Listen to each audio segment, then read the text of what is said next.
કાંઈ રહેવા નથી દીધું. કાંઈ રહેવા નથી દીધું. આમાં કાંઈ રહેવા નથી દીધું. બધું ગુણ ખાઈ ગયા છે. આમાં કાંઈ કર્યા સરકાર. નકર આ અમારે એક જ માંગ છે, અમને સરકાર સહાય આપે. અને અમારે સહાય માંગવાની છે સરકાર પાસે.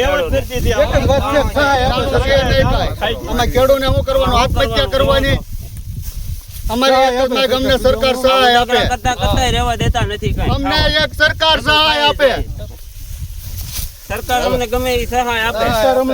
અમારે સરકાર પાસે એક જ માંગણી છે, સહાયની. આમાં કઈ છે જ નહીં. આમાં અમારે કઈ છે જ નહીં. અમને સરકાર સહાય આપે. આમાં કઈ છે જ નહીં. આમાં અમારે ખાવાનું કઈ હવે રહ્યું નથી. નકર આત્મહત્યા કરવાની રહીશ. ખર્ચાય ઉભા નથી થતા આમાં. ધારીના રામપુરમાં ભૂંડડાએ ખેડૂતોની માંડવીનું નિકંદન કાઢી નાખ્યું. અમરેલી જિલ્લાના ધારી તાલુકાના રામપુર ગામના ખેડૂતો જંગલી ભૂંડના ત્રાસથી ગળે આવી ગયા છે. ખેડૂતોના અંતરની વેદનાને કોણ જાણે છે? ખેડૂતોએ ઉછીના ઉધારા કરી, સગા સંબંધીઓ પાસેથી ભાઈછાપ બાપા કરી આજીજી કરી માંડ તાકડા ભેગા કરી મોંઘા દાટ માંડવીના બિયારણો વાવ્યા છે. ત્યાં તો દુબળાને 2 જેઠ મહિના હોય એમ આ જંગલી ભૂંડ દ્વારા પાકને થતા નુકસાનથી દીકરાના પાડના મોંઘા મૂળ પાકને રક્ષણ આપવા રાત દી ઉજાગરા કરી રાત દીના રખોપા કરતા ખેડૂતોની આખું ઓટે વહી ગઈ. ત્યારે દીકરાના પાડનો મોલ ઉજેર્યો હતો. ખેતી કરતા ખેડૂતોને જંગલી ભૂંડનો ત્રાસ હવે અતિ દુઃખદાયક, અતિ ત્રાસદાયક એવો જટિલ બની ગયો છે. બેંકોના ચક્રવૃદ્ધિ વ્યાજડામાંથી નીકળવા હવામાં હવાત્યા મારતા ખેડૂતોને પોતાની ખેતી કરવી ખૂબ જ અઘરી અને ખર્ચાળ બની ગઈ છે. અસહનીય થઈ રહી છે. હવે ખેતી કરવી ખૂબ જ અઘરી પડી રહી છે. કાંઈ નહીં તો ખેતરમાં રમતા ટપોડિયા બાળકોને સિંહ દીપડા ઉપાડી જવાનો પણ ડર ખૂબ જ સતાવી રહ્યો છે. એમાં આ ભૂંડના ટોળાનો ઝટકા મશીન તો શું, પણ કલશ વાયરને પણ એક જ ઝટકે તોડી નાખે છે.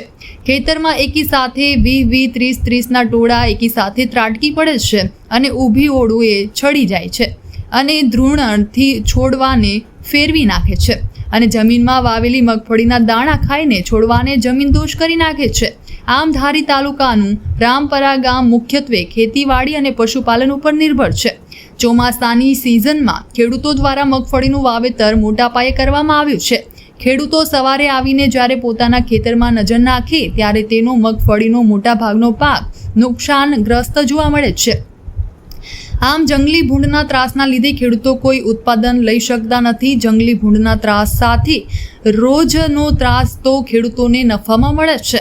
રામપરા ગામમાં જંગલી ભૂંડ અને રોજ નીલગાયનો ત્રાસ હવે ખરેખર વધી રહ્યો છે. જંગલી ભૂંડ અને રોજડાના ત્રાસથી ખેડૂતો બેહાલ બન્યા છે. મોંઘા ભાવનું બિયારણ, દવાઓ, છંટકાવ, મજૂરી જેવી અનેક બાબતોથી ખેડૂતોને ખર્ચો લાગે છે. જ્યારે હજુ તો પાક તૈયાર ન થયો હોય તે જ સમયમાં ભૂંડ અને રોજડાના ત્રાસથી ખેડૂતોની કારની મહેનત ઉપર પાણી ફરી જાય છે.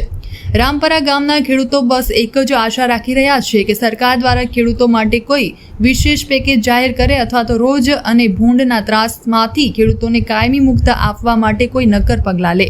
નહીંતર એ દિવસ દૂર નથી કે જગતના કહેવાતા તાત માટે જે અનાજ ઉત્પાદન કરે છે તે અનાજ જ બંધ થઈ જશે અને ખેતી માત્ર ઇતિહાસનું પાનું બની રહી જશે. રિપોર્ટ ટીનુભાઈ લલિયા, ધારી.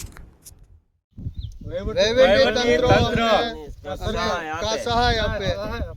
ભૂંડના ત્રાસથી અમે કંટાળી ગયા છીએ અને આના કાયદેસર આના પગલા લે. અને આયા કોઈ અમારે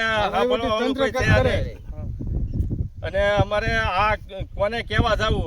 આવું તો અમારું કોઈ આમાં સાંભળવા રાજી નથી. આ માંડવી બધી ખોદી ગયા છે.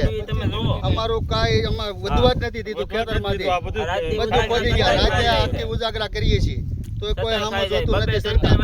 સરકાર શ્રી અમને સહાય આપે. આમાં સહાય આપે અને અમે એટલી કરીએ છીએ. આમાં અમને ખેડૂતને સહાય આપે. અમારી મહેનત પાણીમાં ગઈ છે.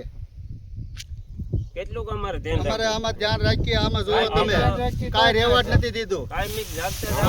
આમાં હું અમે ખાઈ કાંઈ છે જ નહીં. બધું ખોદી ગયા છે. આમાં કાંઈ છે નહીં. અમને આમાં સહાય આપે. મથુરભાઈ વાલજીભાઈ ગેવરિયા, ગામ રામપુર.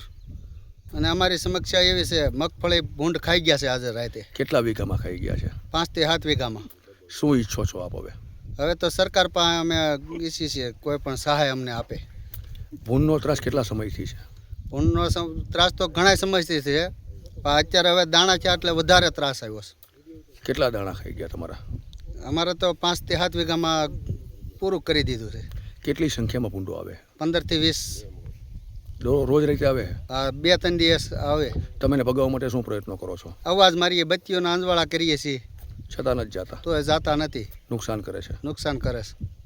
મારું નામ મુકેશભાઈ ભીખાભાઈ સુતરિયા, ગામ રામપરા, તાલુકો ધારી, જિલ્લો અમરેલી. શું સમસ્યા છે? અમારી વાડીમાં ભૂંડના બહુ ત્રાસ છે અને આના પગલાં કાયદેસર લેવા જોઈએ. જંગલ ખાતાવાળા પણ સામું જોતા નથી કોઈ, અને આ સમસ્યા તો બહુ ઊભી છે.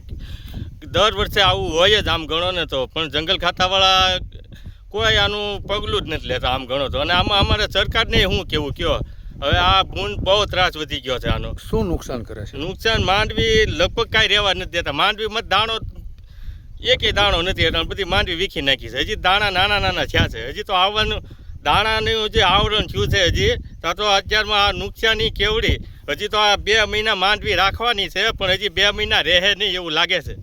અમારે આમાં આનું કોઈ નિર્ણય નથી આવતો આમ ગણો તો. શું ઈચ્છો છો આપ હવે?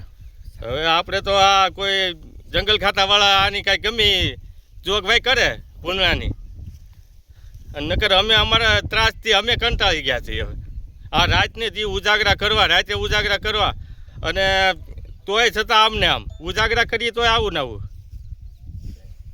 શું હવે તમારી માગણી શું છે મુખ્ય? અમારી માગણી તો બસ આ કાંઈ સહાય મળે તો સરકારને એમ એવું કરી છે કે અમને થોડીક સહાય મળે આ બાબતમાં, અને કે આ નુકસાની તો અમને પોહાય એમ નથી હસોડી. હવે આ સરકાર કાંઈક જો સામું જોવે તો.